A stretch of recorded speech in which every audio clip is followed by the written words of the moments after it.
साईं की बात। बच्चे, तुम मेरे हो और तुम्हारा साईं तुम्हारा है मेरे बच्चे। हम दोनों एक दूसरे के हैं मेरे बच्चे।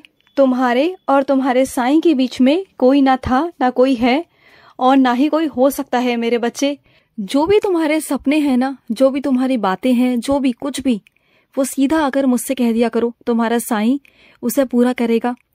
उन सब चीज़ों को पूरा करने में मैं तुम्हारी मदद करूँगा। तुम्हें कोशिश करो, मेहनत करो और वो रंग मैं लाकर दूंगा तुम्हें।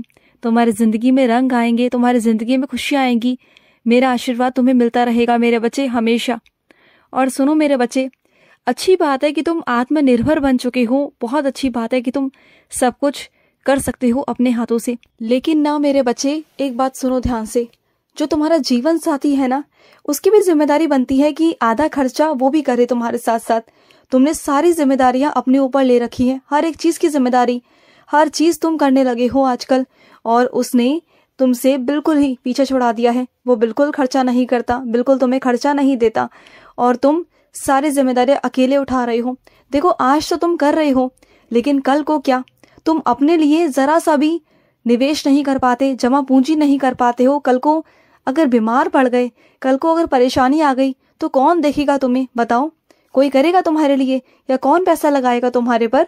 बोलो। तो कुछ पैसों को अपने लिए जोड़कर रखो और सामने वाले पर भी थोड़ी घर की जिम्मेदारी डालना शुरू करो। देखो, आत्मनिर्भर होना बहुत अच्छी बात होती है, लेकिन मेरे बच्चे, अगर जीवन दोनों का है, जीवन साथी है, तो दोनों का बराबर बराबर हिस्सा होना चाहिए। देखो, अगर एक पर भार पड़ेगा ना, तो सही नहीं है मेरे बच्चे। दोनों चीज संतुलन में होनी चाहिए, नहीं तो संतुलन बिगड़ जाता है।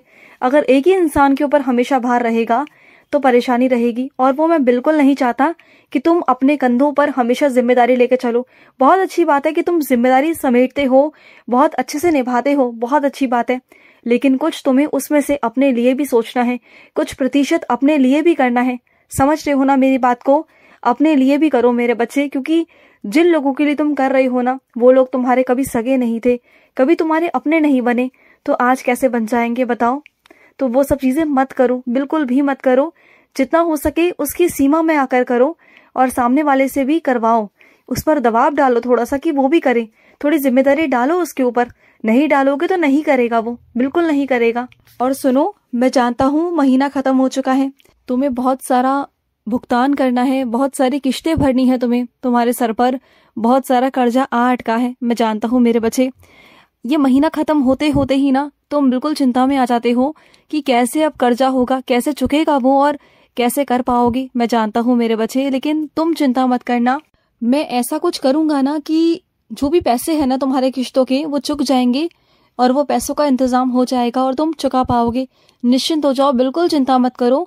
जैसे जैसे मैं कहूँ वैसे वैसे करना, और एक ऐसा तरीका बताऊंगा जिस रास्ते पर चल के तुम्हारा वो कर्जा चुक जाएगा। बिल्कुल चिंता मत करना, तुम बिल्कुल भी मत करना। तुम अपने साईं के भरोसे हो ना, तो बस फिर डर किस बात का? घबराओ मत, मैं तुम्हारे साथ हूँ। और सुनो, और देखो, काम करते हो ये बहुत बहुत अच्छी बात है, लेकिन अपने परिवार की तरफ भी तुम्हारी कुछ जिम्मेदारियां हैं, कुछ चीजें हैं मेरे बच्चे जिसे तुम्हें बहुत जरूरी होता है करना। सिर्फ अपने घर वालों को पैसे देकर ही सब कुछ नहीं कर सकते तुम। तुम्हारे परिवार वालों को तुम्हारा वक्त भी चाहिए। मैं जानता हूँ कि आजकल तुम बहुत बहुत व्यस्त रहने लगे हो, लेकिन इसका मतलब ये तो नहीं ना कि तुम अपने परिवार वालों को नजरअंदाज करो। नहीं, अपने परिवार पर भी ध्यान दो, उनसे बात करो।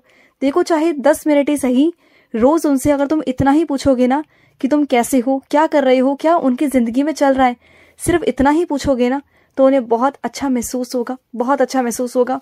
देखो, ये जो चीजें हैं ना, ये बहुत अनमोल है और ये हर किसी को समझ में नहीं आती। हर कोई नहीं समझ सकता, ये अंदर की भावनाओं को हर कोई नहीं समझ सकता। कभी कभी ना कुछ रिश्ते ऐसे होते हैं जो अंदर ही अंदर चाहते हैं कि तुम वक्त दो, लेकिन वो तुमसे कहते नहीं है, क्योंकि उन्हें अच्छा नहीं लगता तुमसे कहना, तुमसे बार बार बोलना उन्हें अच्छा नहीं लगता। लेकिन तुम उनकी बातों को समझ जाया करो बिन कहे ही, तभी रिश्ता ना बहुत प्यारा होता है, बहुत खूबसूरत होता है।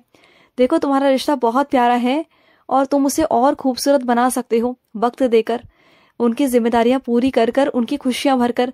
और उनकी खुशी तुमसे है, तुम उनकी खुशी हो। उन्हें वक्त दिया करो, उन्हें अच्छा लगेगा। और मैं अपने कुछ बच्चों को आदेश देना चाहता हूँ कि जब भी तुम दिए खरीदने जाओ या कुछ खरीदने जाओ ना बाजार में, तो उन लोगों से खरीदना जो बच्चे नीचे बैठे होते हैं, जो ज़रूरतमंद होते हैं, जिनके पास कोई ठिकाना नहीं होता, जो बेचारे जगह जगह चद्दर बिछाकर चटाई बिछाकर बेच रहे होते हैं, उनसे खरीदना। क्योंकि तुम्हारी वजह से उनका चूल्हा चलेगा, तुम्हारी वजह से उनके यहाँ 2 वक्त की रोटी बनेगी मेरे बच्चे। बड़ी बड़ी दुकानों पर तो हर कोई जाता है, लेकिन अगर तुम वहां से खरीदारी करोगे ना तो तुम्हें भी बहुत अच्छा लगेगा।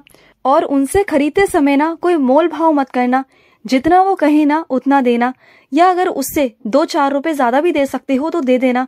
देखो, उससे तुम्हारा कुछ नहीं घटेगा, लेकिन उस इंसान की जिंदगी में थोड़ी खुशियां आ जाएंगी, उसकी दिवाली भी रौनक भरी हो जाएगी, खुशियों भरी हो जाएगी। अगर सभी बच्चे मिलकर मेरे ये सेवा कर पाएंगे ना मेरी, तो मुझे बहुत बहुत खुशी मिलने वाली है, बहुत खुशी। और ये सेवा मेरे बच्चे करेंगे ना, ये मेरा हर एक बच्चे को आदेश है कि वो ऐसा ही करे। क्योंकि बड़ी बड़ी दुकानों पर तो सब चढ़ जाते हैं मेरे बच्चे, सब चढ़ते हैं, सब जाकर वहां से खरीदारी करते हैं।